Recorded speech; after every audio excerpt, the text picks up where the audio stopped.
Blog Talk Radio.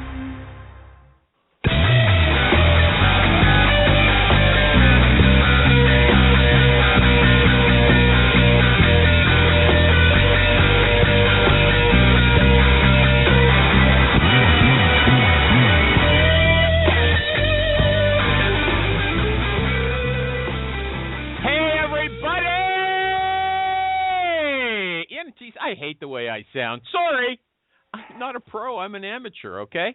Anyway, I'm the recruiting animal. Recruiting animal here on February 16, 2016. February 16. I'm going to tell you something very briefly. I read some interesting statements on Twitter this week. How often do you hear someone say that? And I want to share them with you. The first one was, just because someone is a thought leader, that doesn't mean she's right. Just because someone is a thought leader doesn't mean she's right. You can hear someone who's a recruiting trainer or just a run-of-the-mill blowhard, and she'll tell you how something should be done. For instance, she might say that the first contact with a candidate has to be by email, or she may say that you should never leave a voicemail because the phone is dead. And everybody you know thinks she's great, and someone is paying her money to say this stuff to the world. But you know what? That doesn't mean that what she's recommending is good for you. And the second tweet was this: just because you've heard something a million times doesn't mean it's true. Just because you've heard something a million times doesn't mean it's true. Everyone in recruiting can tell you that anyone with a brain in their head does something a certain way. For instance, they might say that you can't send out generic emails. No, you've got to customize your recruiting emails for each potential candidate. But just because everyone believes something doesn't mean it's true. However, if you claim the opposite of what everyone believes, you know that they're going to get mad at you, which brings us to the third and final tweet. This is it. A commitment to promote dissent is the vital element that separates a strong culture from a dangerous cult. The commitment to promote dissent. And obviously that means that the person who doesn't agree with everyone should not be punished, even if he or she is a member of your own team. And that's a great idea. But you know what? If you disagree with everyone, no one is going to listen to you, even if they don't fire you. And you'll probably be better off going somewhere else. And you know what? I'm sure that's true here as well. You can present a weird idea on the Recruiting Animal Show, and no one's going to kick you off the show, but they will ridicule you, and no one will take you seriously, because that's the fate of the outsider. Just suck it up here, there, and everywhere, including Jerry. Jerry, what show is this? Recruiting Animal Show!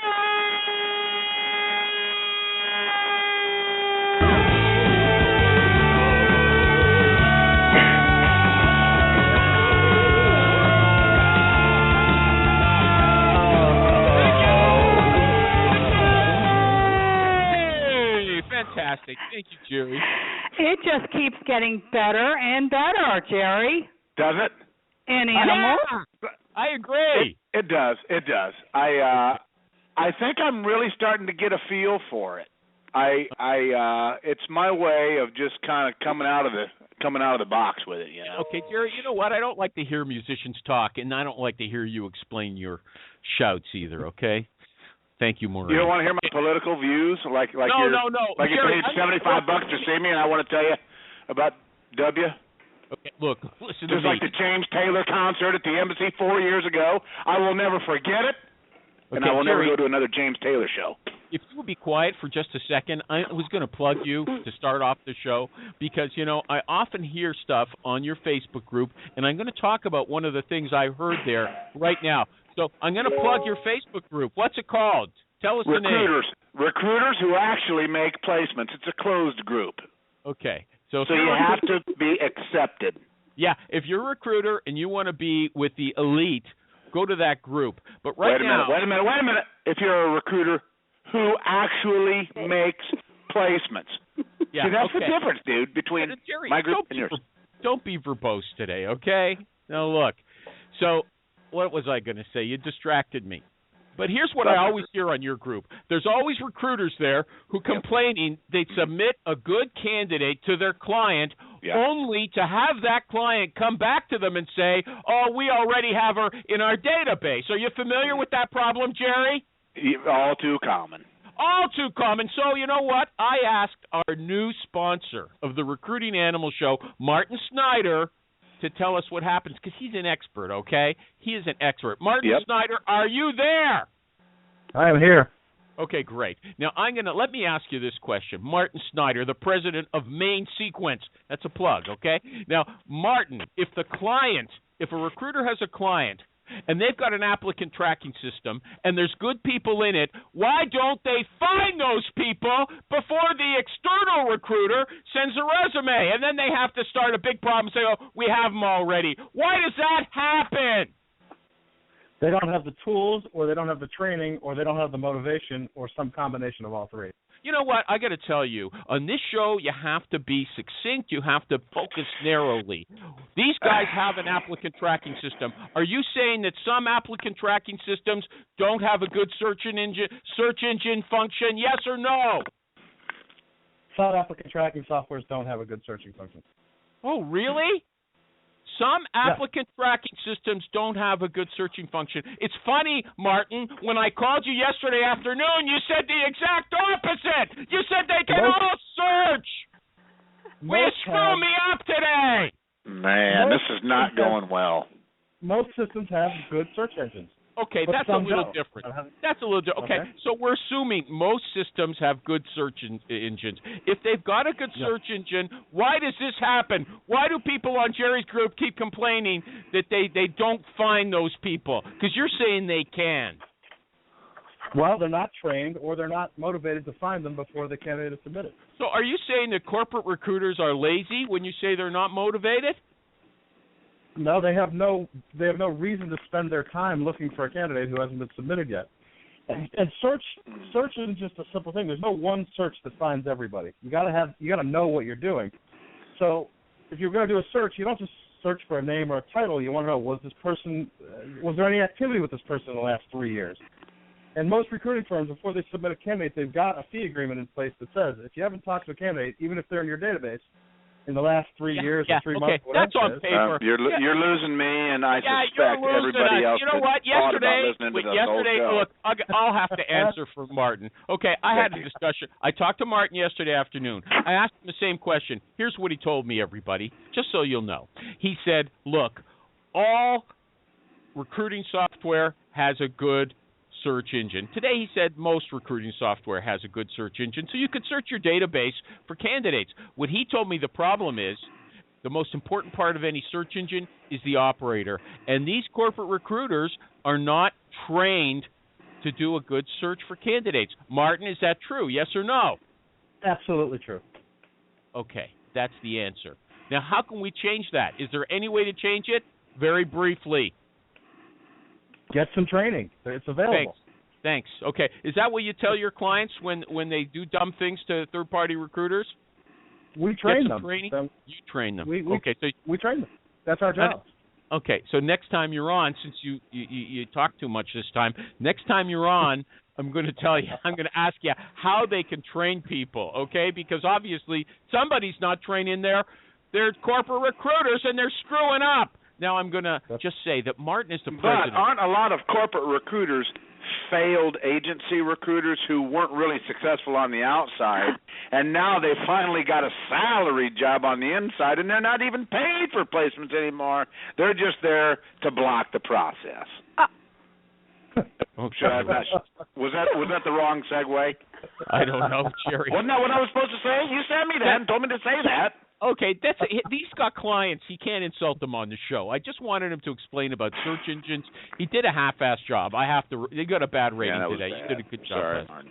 Okay, but Martin, nevertheless, he is the president of Main.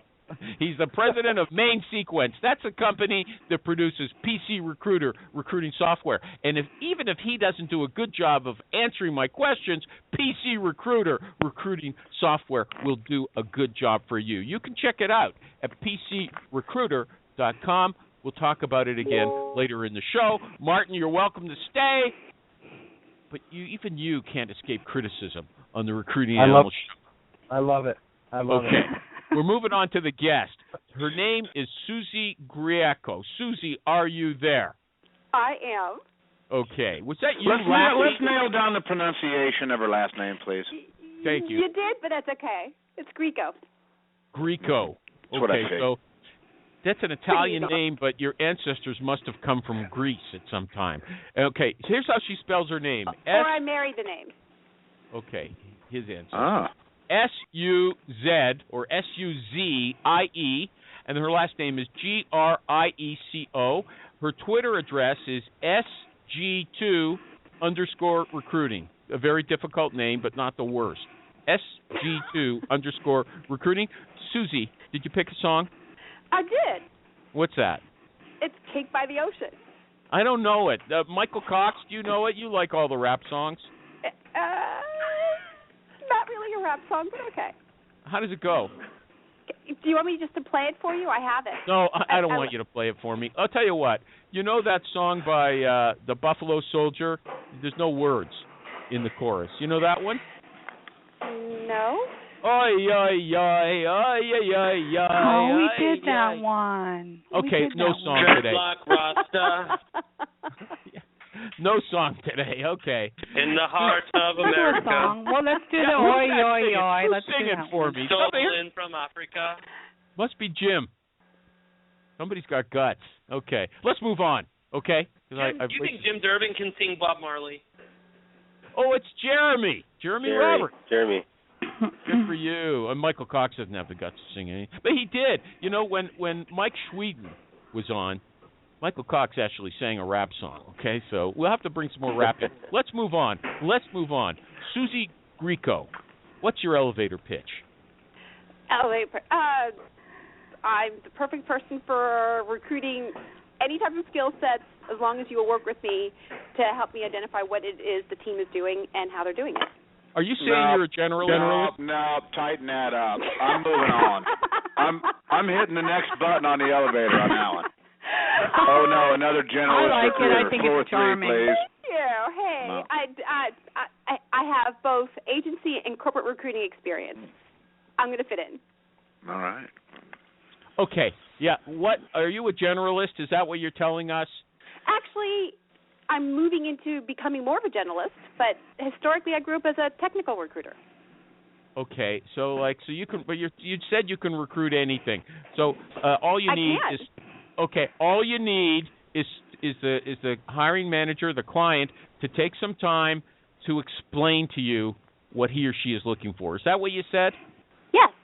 Okay, how do you get them to do that? If you go into somebody and say, "Madam Hiring Manager, I want to work on this search for you," and she says, "Well, Suzie, how many of those have you done in the past?" And you say, "Well, I've never done any." And she says, "You know what? I'm working with another firm that does 50 of them a year." What's your Can I comeback? interject? Yeah. They never say that. They don't. They You know don't. what? So stop making up the fake scenario that she's supposed to answer because she's never experienced either. Jerry, tell Jerry. her what you welcome need. for any help that they're going to get. I got to Any tell help. you If anyone's going to No. listen to them, No. That's what they said to me. That's what a lot of them said to me. I had to Scarred shut during my your recruiting face. childhood, and now we have to answer the same stupid question that made you pee your pants 25 years ago. Jerry, tell her what you need. No, I don't do the telephone. No. role play. Thank you. You don't want to scare her, do you? Thank you, Maureen. No. Don't take control of the show. Okay, I have Back to you, Animal. Thank you, Suzie. See how I did that, Maureen? You're Made it agreeing seem with like Jerry. he's back in control. You're see what you agreeing did. with Jerry. No one's ever going to say that to you. Is that what you said? I'm not saying no one's ever going to say it. No one has said it yet. Okay. So they will. But you've actually gone in and pitched yourself to work on a job that you have no experience with in the past. Is that right? Yes. And you've We got all- we got And, all have. and if you want examples, I'm happy to give it to you. But bottom line is, I come in with a series of questions, and by the time I'm done, I think they feel confident that I've asked the bulk of the questions that are going to get them at least close to the candidate they're looking for. What questions are you talking about? Give us an example. You said you've got an example. Of course. So I go in with basically a questionnaire that asks them about their job, everything from location to salary, even what are the minimum requirements, the desired or wish list of requirements. I talk to them about associations or members for this organization. I ask for samples of resumes they've come across that they've liked, but they weren't able to hire for whatever reason, or people that they saw resumes for and didn't like for whatever reason, and then go from there. Well, that doesn't sound like it takes too much. Finish a two-page questionnaire, and I'm ready to go. Okay, so how do you even get them on the phone when you're doing new business development? Well, to be honest with you, people who I'm working with at this point in time are people I've either worked with in the past or referred me because someone on their team has worked with me in the past. Okay, so you get all referrals, and you have no advice for my audience about new business development. Is that what you're saying? Well, for new business development, it is talk to the individuals you've placed from new business development perspective. Talk to the people you've placed who are now in positions of leadership. They know you as a recruiter, and they will refer you to the hiring manager. So you've never made a cold call for new business development. Is that what you're saying? I've not had the need. I've not had the need. Knock on wood. I've not had the need Suzie, yet. you'll have to. You want me to say something different? No, you'll have to excuse Animal. He doesn't bump into many successful recruiters. Successful recruiters do have repeat business. I just wrapped up a placement with a customer that sent me a note 3 weeks ago. They needed somebody. We just wrapped it up. They start on the 14th. No, I didn't have to cold call her. I mean, it's called the cycle of business. It happens. Okay. Yeah. Now, let's come back to the question I asked Martin Snyder. Do you ever submit a candidate, and then your client says, "Oh, Suzie, we've got her in our database already"? Actually, we make sure to address that when we do the contract or the agreement, and specify what kind of a candidate would qualify as someone I would submit, and that is someone who has, if they could be known to them because they've got 10 years of data in their database, but if they've not interviewed them in the past 6 months, they are not qualified. They can be qualified as a submittal. If they would have had to talk to that candidate within the past 6 months for them to say, you can't submit him because I've already talked to him. What if they talk to them about another? Cut off. Yeah, I'm sorry? What if Martin wants to defend himself? Go ahead. I'll give you a chance. Before I was so rudely cut off for over-talking earlier, that's exactly what I said, Animal. Okay. It's not a problem anymore because everybody assumes that if you've got LinkedIn Recruiter and they've got LinkedIn Recruiter, everybody's got the same database already. Everybody's in everybody's database. Right. I mean, that's the fact. Okay, so all you have to do is make a fee agreement that they haven't talked to them in the last 6 months. What if they talked to them 3 months ago about another job, but they weren't considering them for this job? Okay, why should they not have to pay a fee because you're doing the work for them, Suzie? Well, if in fact that candidate has talked to them within the past 3 months, I'm going to know that because that's the question I've asked to the candidate. Have you interviewed with company X, and if so, for what position, and what was the outcome? Okay, so you do kind of specialize then. You specialize in candidates that don't lie? Yeah. That's it. I've tried to move that direction myself, but I'm not getting as much traction as I would have hoped. That's a good one. If they, well, you know what? If they actually come back and the company comes back to me to say we've already talked to him for position B, at least I'm aware of it, and that's a note that I send along with my candidate's profile. So I'm going to tell them in advance they talked to someone on your team 3 months ago about this particular job, but they were off-boarded. I like that part of your agreement, Suzie. What about the other agency that had them sign the agreement of 1 year candidate ownership? So 9 months ago, agency A sent the candidate in there. Whether they interviewed or not, I don't know. So you come along introduce the same candidate that falls under the previous agency's ownership clause. Interesting. Have you run into that? I've never encountered that. Wow. Have you, Jerry? All right. Have you? Yeah, from time to time, and you just kind of haggle about it. Sure. Yeah, just haggle. I don't have specific examples, but yes, I have run into it, Animal. Okay, so yeah, sort of theoretically it happened to you. Yeah. Okay. No, not theoretically. I didn't write it all down when it happened, thinking 12 years from now I'm going to be on the Animal Show, and I better be ready with some specifics on this shit. Well, tell us Okay. about the haggle. How did Excuse it come out?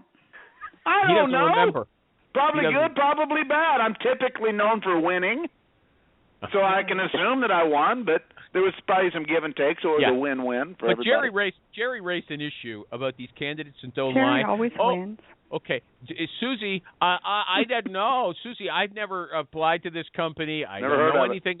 Don't know anything about them. Then the client says, "Oh yeah, we talked to him 3 months ago," and you go back to your client. Bastards.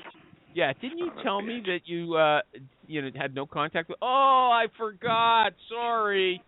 Or oh yeah, another recruiter spoke to me and sent me in for a different job. I forgot. Okay, that happens.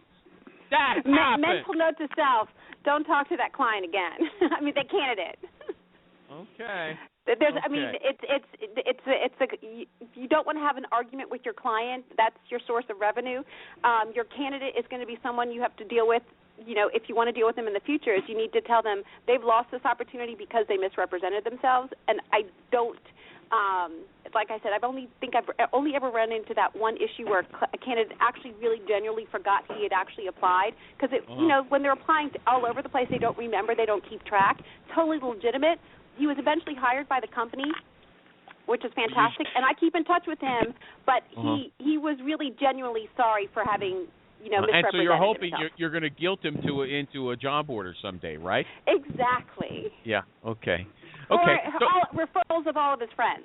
okay. Now you wanted to talk about sourcing. Am I right about that? You sent me a list of things that you want to talk about. Let's give you a chance. I mean, I was giving you some topics. I wasn't sure what, in terms of your preference, but there's, to me, I think I'm passionate about a couple of areas with regard to recruiting and ethics in recruiting. I asked you for the topics. Come on, spit it out. Ethics in recruiting, making sure that our reputation is solid, and making sure that the people who are working in our industry don't, the bad ones aren't dragging the rest of us down. FS3. How can you affect I'm that? sorry, what was that? What's that? Huh? No, I was talking to somebody else. Oh, okay. Sorry about that. So what's your solution? I mean, seems ridiculous to me. What's your solution? Well, there's a couple. There's obviously there's the training and figuring out what kind of training, but training can't just be about sourcing, because sourcing, I find it's an awesome tool to get your job done and to be effective about your job, but it doesn't really train you about how to interact with candidates so they don't, drag the recruiting name in the dust, or even from a client perspective, making sure that you're responsive so the client is like, I don't know what you're talking about. I don't know what you're talking about. She sounds so peppy when she's saying it, but I like it. I like it. Whatever she's saying, I'm into it. Sounds great. Wait, Give me more. making sense? Who's Give me the one three. into it and who's the one not into it? Wait, tell me who's into it. I can't see faces, so I'm not 100% Recruiting sure. animal. The guy who's got Okay, his you're hand not on the into it. button. Okay, you're not into Yeah. it. Well, not that I'm okay. not into it. If you were saying something that made some sense, yeah, I'd be into it. But She's you're not making saying sense. anything. Okay? If I can All right. cut off the sponsor of this show, I can cut you off too. Okay? And I will do it. If you're not going to talk about, the ABC, this is what you have to do. Look, you know what? A question has come up about sourcing, and that all these sourcers have to be the first point of contact with potential candidates. And isn't that the hardest point of contact, to get somebody just to talk to you? Yes or no? Because No. lots of people you don't think so? No. So what's the hardest? Passing it on to the recruiter? That's harder? Once a guy's already warm and say, yeah, I'll talk to a recruiter? No, it's negotiating the deal. It's making sure that there's a fit between the candidate and the client. That's the hard part. That's the strategy. Why is that hard? Why is it hard? Because the candidates are human. Things change. You know, their spouse gets a job somewhere else, or all of a sudden they get another offer, and their desired salary is up by $10,000. There's a lot going on there. Okay. Have you ever had that happen with the salary going up? Yeah, just now. It happens all the time. Tell me a story. Tell me a story. Tell me a story. Tell me a story. Okay. And be as peppy as you can about it, please. All right, I will try to do that. All right. Candidate A decided to apply for a job, gave me a compensation range. Definitely doable within my client's range. A client talks to him, loves him, perfect. We're ready to move forward with an offer. Go back to the candidate. Just got an internal offer, $20,000 more to stay in the position he's in. And now I've got to find a way to make my client somewhere come in between the original price and $20,000 more. How'd you do it? Well, I'm still negotiating. Have you asked for any kind of validation on any of that stuff, or could he just be playing a game with you? If you know what, I'm going to say, if he hadn't told me he was applying for an internal job when I initially talked to him during my initial phone screen, I would have said perhaps he's like maybe trying to play me, but I knew in advance he was applying for an internal position that was going to be a promotion. Do you typically ask what their current salary and compensation is, or do you just ask what range they're looking for, Suzie? I ask for a salary history. Okay. Salary history, what's that? Your past 3 jobs, what'd you make? And are they usually are they forthcoming? Yes. You know what?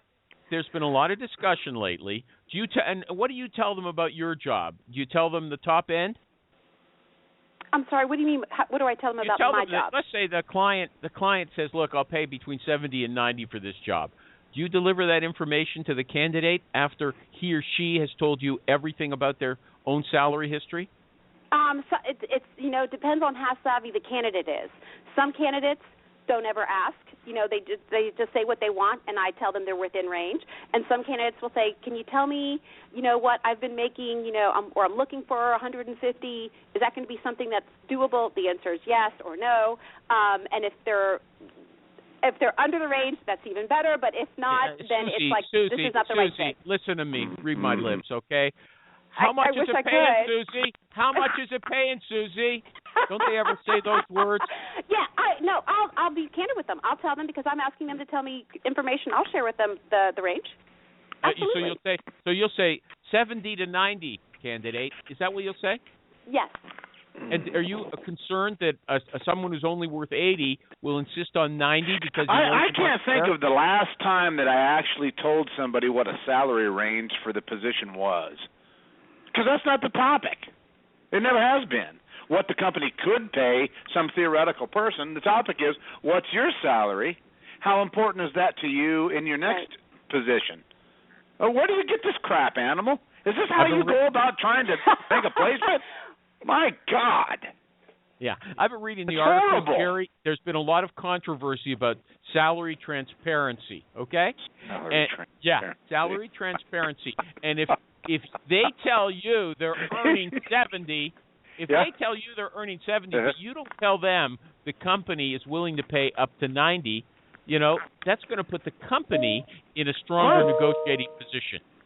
Because the candidate, they'll have a good idea what the candidate would accept, but the candidate won't press necessarily as hard as she or he could because they don't know the top end. You're out of your mind, man. What planet are you living on? In this market where the job seeker sort of has a lot of pull, I would disagree with that. Any feedback from the peanut gallery? Anybody want to say anything? Anybody? I was going to ask Animal define controversy, because if it's like 3 HR pundits talking about this, there's 3 HR pundits. There's 2 of them actually that I've read recently. There's one is the anti-recruiter. I don't want to mention her name. She canceled on this show all of a sudden for a dumb reason. And the other one is somebody who sounds like Dick Butkus. I can't remember his name offhand. I can get it for you. Okay? So, anyway, nobody else has anything to say about salary trend? No. Okay. Maureen, let me ask you a question since the guest dodged this question. Are you there? Yes, I'm here. Okay. What's harder, making the first contact and getting this somebody who is a total stranger, getting him or her to say, yeah, I'll talk to a recruiter? Is that harder, or is it harder for the recruiter to explain the job once the person is already open to listening? Well, I think one of the issues is, are we talking about resumes that come in over the transom? And Are you going to give me this? You of all people, resumes over the transom? Yeah, exactly. Sweet baby Jesus, what is that? I mean, are we talking about calling people, Maureen, cold calling don't people? embarrass yourself. Don't embarrass yourself. Run for office, Maureen. You're a cold calling. You're on a roll. sorcerer. You find strangers that nobody's spoken to, That's and sometimes harder. Calling strangers that people are not that don't looking even for show up jobs on the and on saying the to census. them, "Hi, my name's Maureen Sheriff. You don't know me. I'm calling from Cincinnati. Do you have a couple minutes? I promise I won't take more of that. I want to talk to you about a job." That's harder. Okay. And by the way, Especially with I'm going to that defend bitch. myself. Oh, my Animal, I'm God. going to defend. I answered your question. You just didn't like my answer. True, Animal. Good. Are you proud of it? I am. Oh, yeah. No, I want everyone to know something. Something important. Maureen healed me the other night, okay? On Monday night, I had a terrible stomachache, and I never get them, but this was really bad. So over Facebook, I told her about it, and she wished me well, and in the morning I woke up, and it was gone. No more stomachache. So, yeah, I understand now why people ask for all those prayers on Facebook. And, in fact, I've offered many times, if you have a job that's not going well, like this job that Suzie Grieco has. The guy said, yeah, I'm interested in the company. Now he comes back and says, but I want $20,000 more.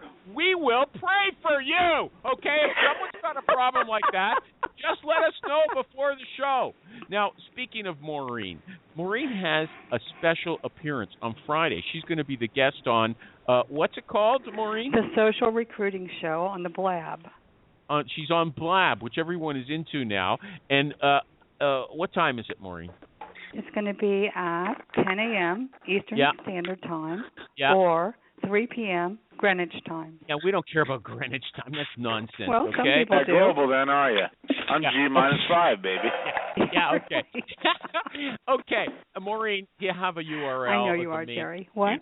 Is there a domain where they go? LinkedIn's up to 109. You want the URL? Even right now.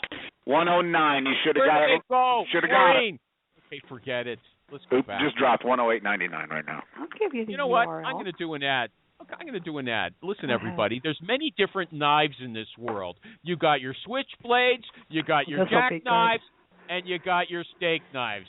Okay? And they're all good for a specific market. A little kid wants a jackknife. A hoodlum wants a switchblade. And if you eat a lot of meat, that's when you want a steak knife. But there's one knife that does everything, and that's the Swiss Army knife.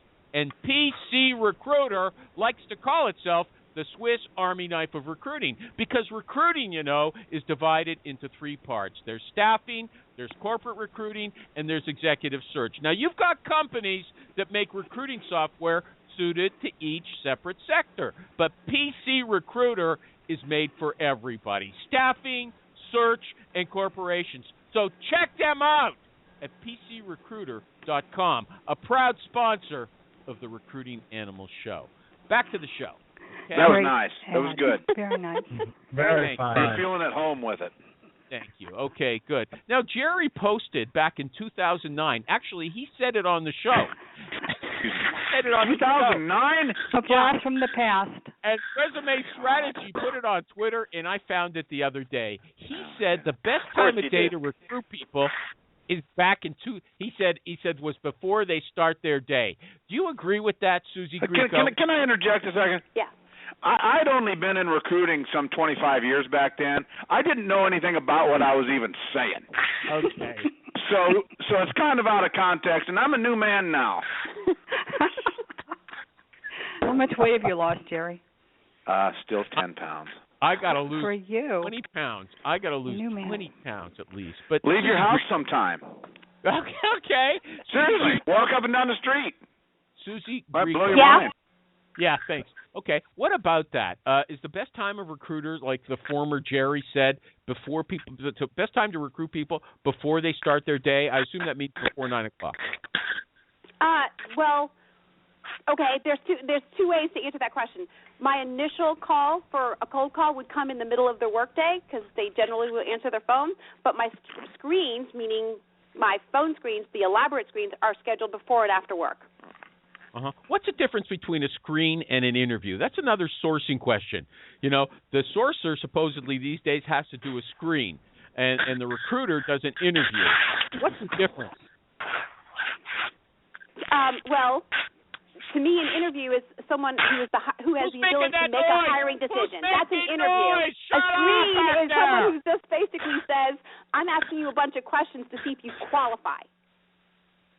Okay.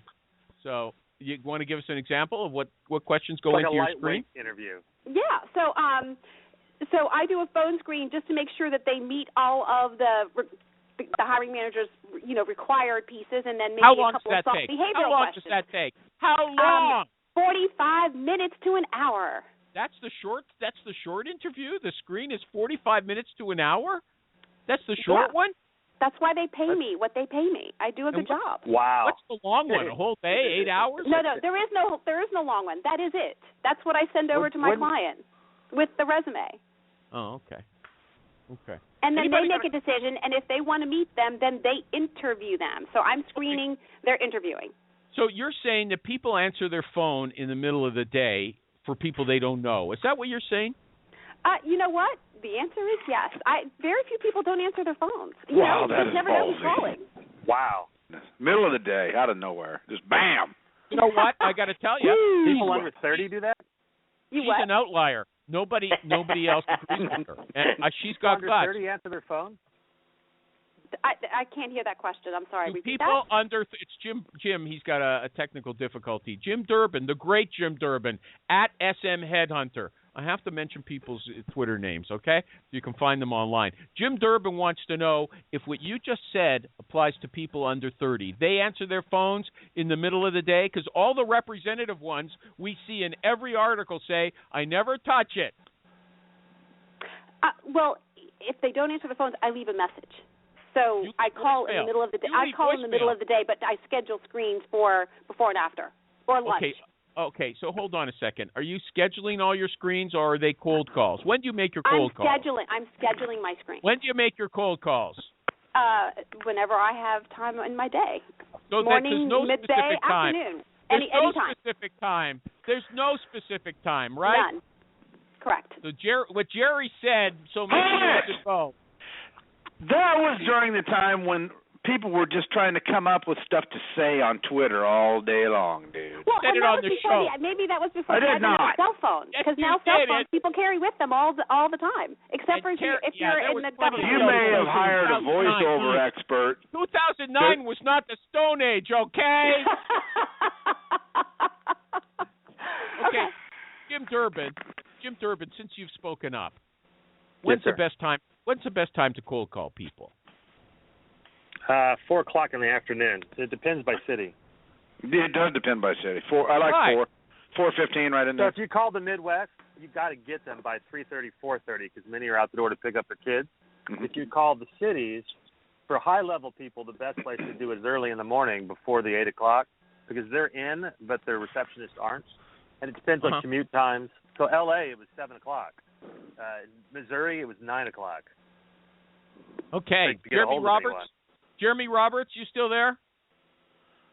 No, he's gone.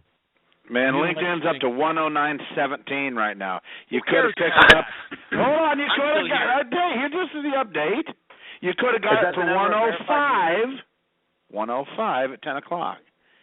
I'm still here, Animal. Okay, Odia, you sound very faint. Did you drinking while you're listening to the show, or are you on your treadmill or something like that? No, I'm just listening. Well, you don't sound happy now. You sounded better when you were singing. That's a great question. What does anyone like it when candidates are on walking treadmills? Is that good because they're healthy, or bad because they sound like they're having sex? Does that actually happen? Yeah, when you talk to a candidate on a walking treadmill, they do? They're on the treadmill? Oh, God, yes. Ooh. I mean, it's ridiculous, dude. I've never heard of it. Is that good because they're healthy, or is it bad because they're bad because they don't have the brains to sit down during an interview, okay? That's stupid. Jeremy Roberts, though, I want to hear what you have to say about the best time to call people. I know you're not actively calling now. I just want to know what you think. I like 2009, what Jim. what do you think, Jeremy? Yeah, He's right. I like what Jim was saying. It depends on what they do and where they live and what their commute is like. So I like to try to get people early. So right before, like Jim said, before assistants get there and there are too many people in the office. So yeah, Jim didn't say that. He said that's only for senior people. Okay, that's only for senior people. Well, hold on. You asked me a question. I like using Sidekick so I could see when people are checking their email and calling them then. So that is that's a good trick. That's yeah. I don't know what you're talking about. What's Sidekick? What do you mean? What are you talking about? So when you send someone an email, you can use the Sidekick extension, and it will tell you when they open the email, and so you can kind of start to see a trend of when they're, if they're opening their email, they're probably on a break or, doing something where they can chat. Is it bad? Let me ask you this. If you see someone opens the email, is it bad to call them 2 minutes later? It sort of freak them out, you know? But, well, you don't say. I was tracking your email, and I saw your sitting there. Well, they'll think it's an awfully strange coincidence. Oh, I just read the email, and this guy's on the phone with me already? Well, maybe they'll believe it was some sort of divine message. Meant to be. Yeah. God told me to call you right now. I don't know if that freaks you out or not, but or they may figure out. I just dialed your number. Okay. Now, I got a friend named Jason Gorham. I don't know if everybody knows him, okay? But he's doing some work with a company called ETEKI, Ateki, or Ateki.com. I guess it's Ateki. And he's looking for recruiters to beta test it. So if you want to do that, I'm sorry I can't. I'm going to tell you in the future a little more about it. I don't have a lot of information right now, and that's my fault. But it's ETEKI.com. Go over there. Check it out. If you want to be a beta tester, I think it'll take you half an hour. Just register, okay? Jason Gorham. He's asking It's video interviewing. Is that what it is? Are you sure? Shouldn't you know what it is if you're talking about it on your show? I just apologize. Let me Google that for you. Sorry to blow your cover, dude. Okay, yeah. You do know Martin's thing is an ATS system for recruiters, right? Yeah, I know that. All right. I don't know. But you know what? What? Sorry, I was asking Siri if she knew. Oh, okay. Okay, look, back to my guest, Suzie Grieco. Okay, you still with us, Suzie? She's still there? I am. Okay, look, I read an article by a woman named Sophia Deering. Apparently she's a relationship manager for a recruiting firm. I don't know if she's ever been a recruiter for herself, okay? But she says, Sophia, Sophia, last name Deering. I think she's in England. I like it better when it's spelled with an S.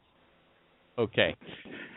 Anyway, she says if you're a recruiter and you call somebody about a job, actually I rewrote what she said. If you're a recruiter and you call somebody about a job, you have to be able to tell her exactly why she should be interested, right? How do you do that? You show her how the specific responsibilities of your job match the responsibilities she's had in her other jobs, and you explain how the job you're trying to fill can affect her career.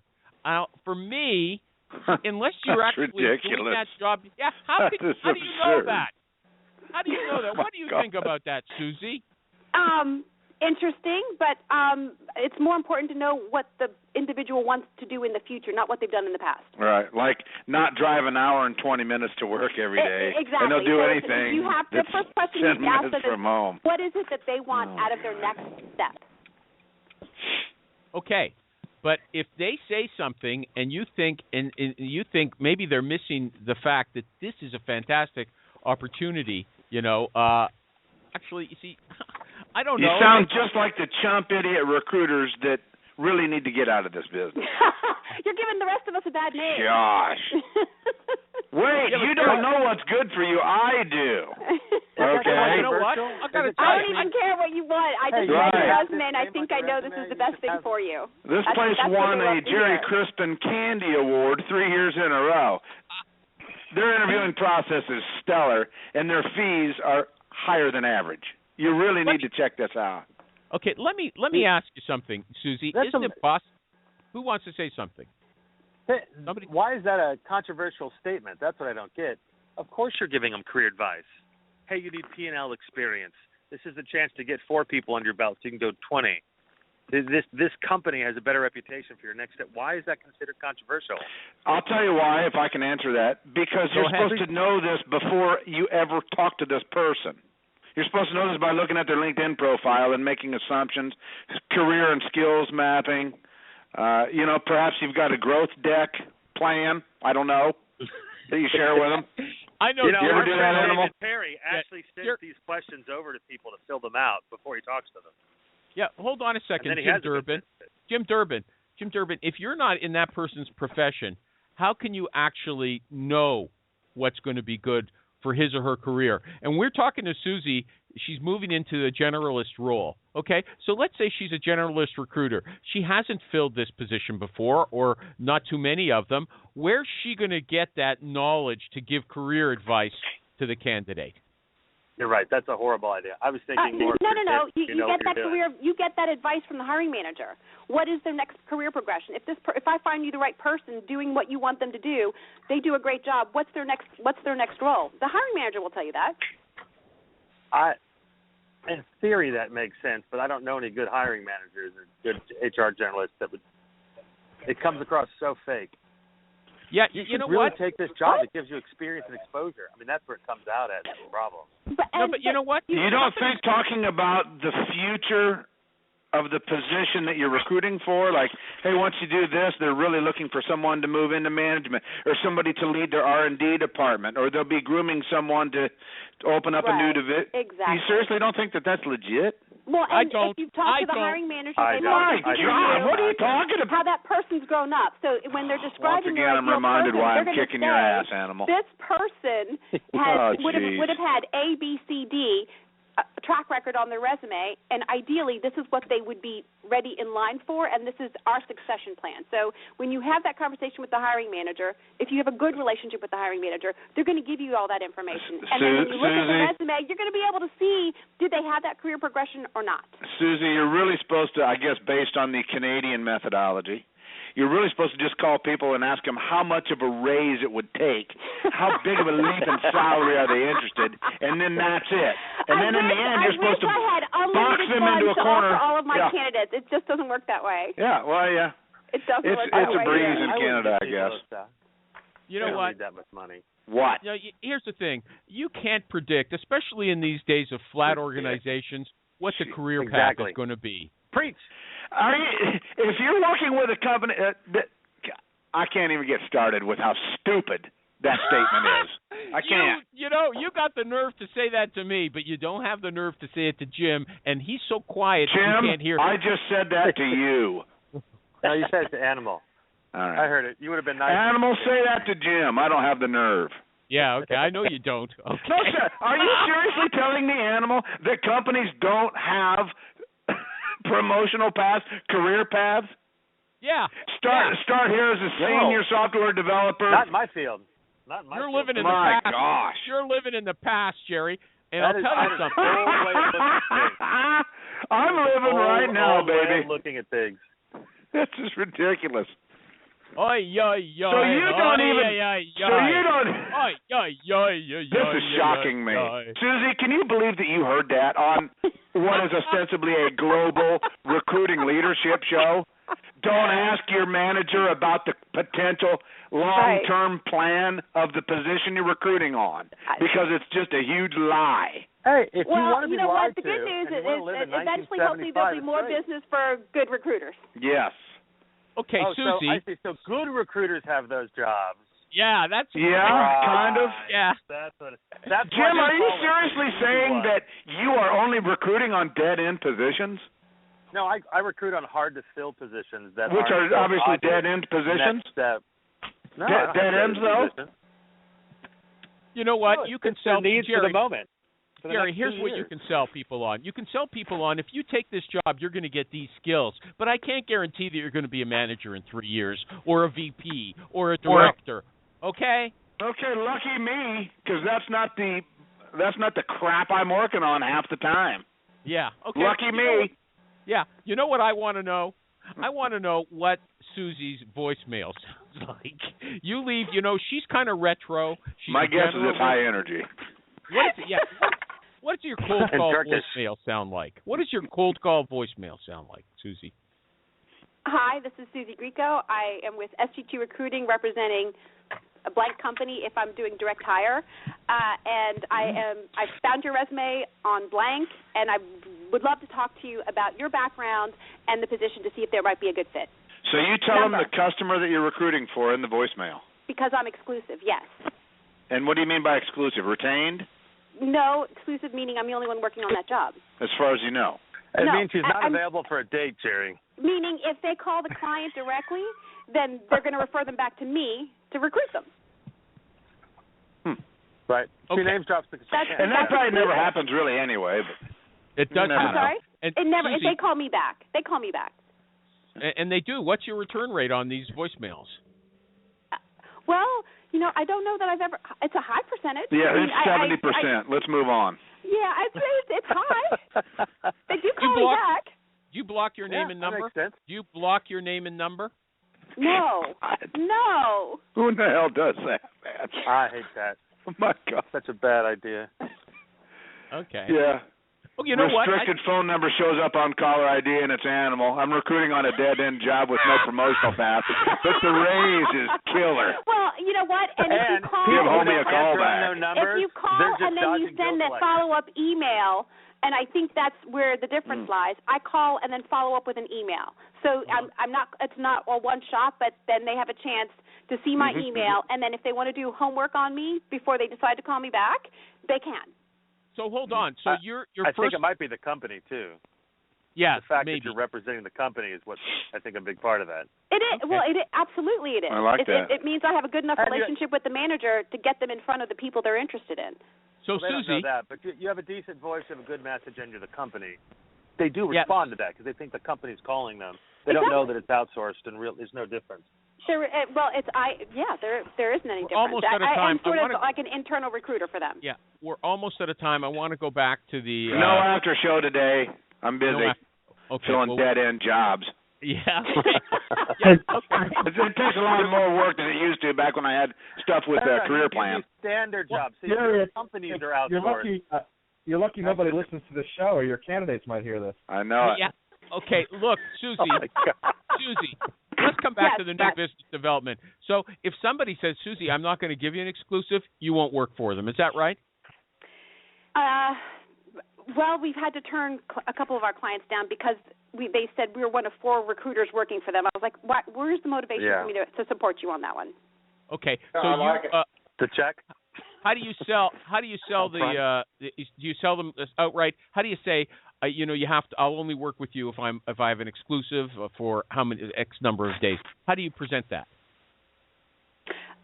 Well, we tell them our success rate for previous clients. We work better. We focus when we know we're the only company working for their individual. And it's not to say that it's guaranteed exclusive, but I know it's either their internal recruiter or me contacting them. Meaning it's not me and another agency recruiter contacting them. Okay, so you're the only agency. So how do you present that? You say, listen, ma'am, I have to be the only recruiter working on this. You can't hire anybody else for the next 30 or 60 days. Is that what you say? Well, if it's someone I know really well, yes. Meaning, if it's a hiring manager I know who I've worked with in the past. What if you don't know them? Started at a new company and called me. What if you don't know them? How do you get them to give you an exclusive? That's what I'm asking. Why do I have to beg? I know. Oh, you know what? I wish I could say I have a great example of that, but I only have one example, and we did not work with them. Okay.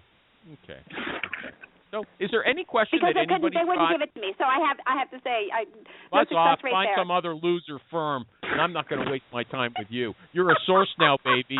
You're a source. Okay.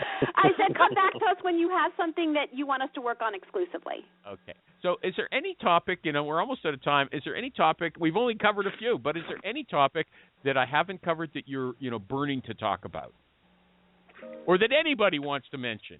Well, I mean, you started the show off with LinkedIn, and it's amazing to me how I did. It's I so don't decisive remember. in the industry. I still love it as a tool, and I recommend it to all of my candidates who come to me for advice regarding initiating a job search.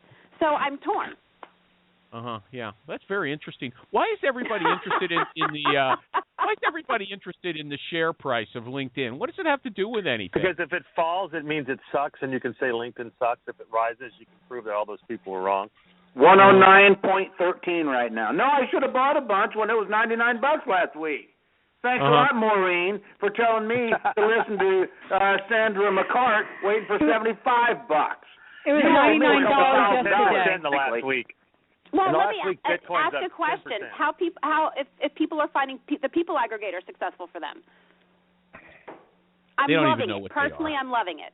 Which people aggregate? You're the guest. You tell us what you're loving. It's the last thing I'm going to fire. Talent Bin. Talent Bin? That's monster. Yeah. Oh, they own it, but it's not just Monsters data. We don't have access to their job board, but Talent Bin is their people aggregator. How much you pay for it? $5K a year. And you're loving it. It's giving you placements. Love it. I don't know how many people listen, but yeah, I do love it. I love the fact that right now few people are using it. Tell people who don't know about it what it's for. Tell people who don't know about it what it's for. It allows you to source social media content instead of just LinkedIn or just just LinkedIn in terms of content. So if I'm looking especially for technical talent, it's pulling in things from Stack Overflow, GitHub, Meetups. So I'm not talking to people who are actively looking. I'm talking to people who probably are being hit up, and I'm not even on LinkedIn. So I'm I'm not deep in the deep end with all the other recruiters. Okay, so you're saying all those social sources are worthwhile. Is that what you're saying? Oh, absolutely. Well, wow. They're not really social Of course they are, The three that dude. you listed don't count. What, Jim? Well, Meetup and Stack Overflow and GitHub are very specific things. I wouldn't even call those social. Exactly. We mix it's those called up. information on the internet. Well, User groups. Yeah. They're very targeted and different. Don't say it's social media animal. It's slightly different. It's called information about people that you can get from your computer. Let me do a quick ad before I end the show. Okay? What do you want, everybody? What do you want from recruiting software? You want 4 things. Number 1, low cost. Number 2, no hassle. Number 3, good results. And number 4, good service. And that's what you get from PC Recruiter. It's made by our good friend who's on the show right now, Martin Snyder. He calls it, as I told you, the Swiss Army knife of recruiting because it's good for every kind of recruiting, staffing, search, and direct hire. It's the choice of 3,000 companies worldwide. And if you want to be a user, go to PCRecruiter.com. Now, Suzie, is there a placement button on it? If you want to do an ad for your product, Jerry, I'm happy to have you do it any time. But somehow you never managed to get around to it for the last few years. Okay? Now, Suzie Grieco, It failed. Is that what you want to say? No, I'm a failure. No. I'm sick of you bringing that up every week. Week after week. Remember that when you tried that thing, Jerry? I was trying, dude. What's I tried. Verbalsummary.com. Verbalsummary.com I love is it. Jerry's product. It's Jerry's product, and it's great. Go take a look at it. It is a great product. It's awesome. I just used it. Forget it. I'm not even going to get into it. It's not for sale. We'll talk it's for about my own personal use. Don't forget, everybody, at Techie, ETEKI.com. If you're an IT recruiter and you want to beta test it, why not? Give it a try. Jason Gorham is a good guy, and I'm going to post about it on my Facebook group later on. I just want to say who's been here today. The great Maureen Sherab, who's going to be on Blab at 10 o'clock Eastern Time on Friday. Maureen Sherab, call her name. Maureen Sherab. Jim Durbin. Jeremy Roberts, the head honcho of SourceCon. And, of course, Jerry, what's his name? Albright. And Martin Snyder. And Michael Cox. And Suzie Grieco. Suzie Grieco? Are you there? Yes. Thanks for coming on the show. Thanks, Suzie.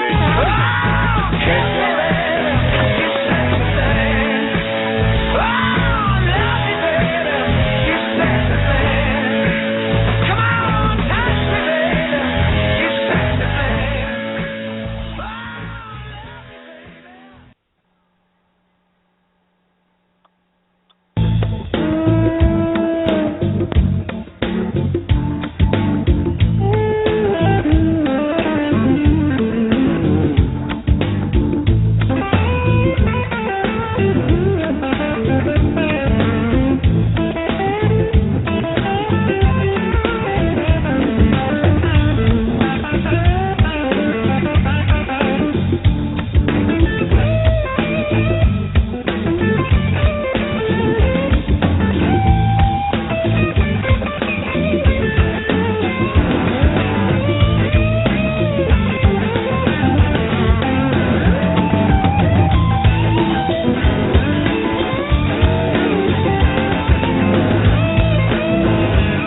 Okay, and golf.